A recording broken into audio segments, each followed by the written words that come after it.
ওয়াইদা কিলা লাহুম লা তুফসিদু ফিল আরদ, তাদেরকে যখন বলা হয়, খুব খেয়াল করে শুনেন, তাদেরকে যখন বলা হয় খবরদার আপনারা জমিনের ভিতর ভেজাল করেন না, ফ্যাসাদ সৃষ্টি করেন না, তারা বলে যে কিসের ভেজাল, আমরা তো ফ্যাসাদ সৃষ্টি করি না, বরং আমরা সমাধানকারী, আমরা শুধু বলি খেলা হবে, তাই না? ঠিক বলো, কত সুন্দর কথা আল্লাহ তাআলা মিলে গেছে, একটা কোরআন হাতে মিলে গেছে না, ব্যাকের মিলে গেছে, যে তাদেরকে যখন বলা হয় তোমরা জমিনের ভিতরে ভেজাল সৃষ্টি করো না, সমাধান করে সবাই ঐক্যবদ্ধভাবে চলো, দলীয় কন্দল করো না, তুমি এক দল এই দলের পার্থক্য না করিয়া সুন্দর মতো ইনসাফের সাথে চলো, তখন তারা বলে আরে কিসের ভেজাল, খেলা হবে। কত সুন্দর মিলে গেছে।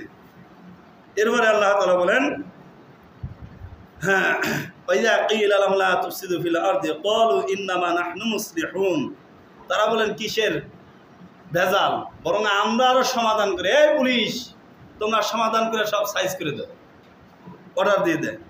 এরপরে আল্লাহ তাআলা বলেন আলা ইন্নাহুম, সাবধান মুমিনেরা।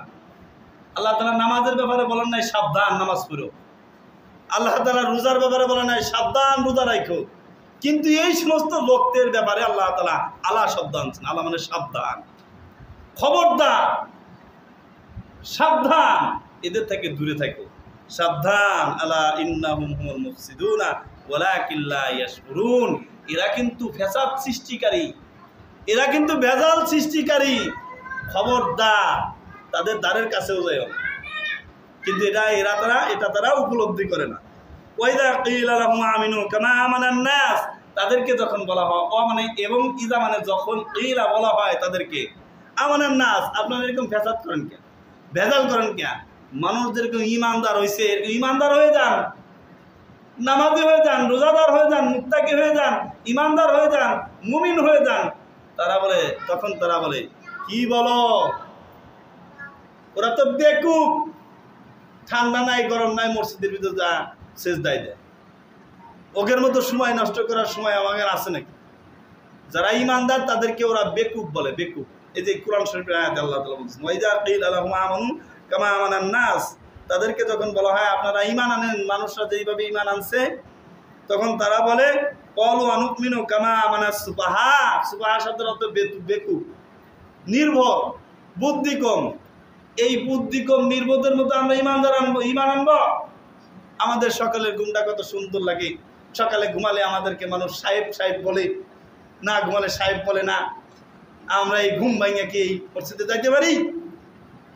আল্লাহ তাআলা বলেন আলা, সাবধান ইমানদারেরা, ইন্নাহুম হুমুস সুফাহা, ওরা হচ্ছে সবচেয়ে বড় বেকুব, ওরা হচ্ছে সবচেয়ে বড় বেকুব, বড় নির্ভর, বড় অজ্ঞান, বড় আহাম্মক।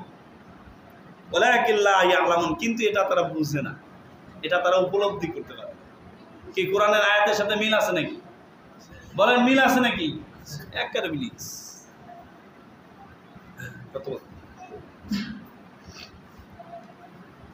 কোরআনের কথা দেখেন কত সুন্দর, যারাই বিপক্ষে যাবে তাদের সাথে মিলে যাবে, আবার যারা পক্ষে থাকবে, ইমানদারের পক্ষে থাকবে, তাদের সাথে কি সুন্দর মিলে যাবে। এজন্য আমরা আমাদের জীবনকে কিসের সাথে গড়াবো? ওই শেখ মুজিবের আদর্শের সাথে গড়াবো না কোরআনের আদর্শে গড়াবো? কোনটা? কোরআনের আদর্শে, আমরা আদর্শের সৈনিক। আল্লাহ রাসূল যেই পথে যে আদর্শতে চলেছেন, সেই পথে সেই মতে সেই আদর্শতে আমরা চলব। আল্লাহ তৌফিক দান করুন, সকলে বলেন আমিন।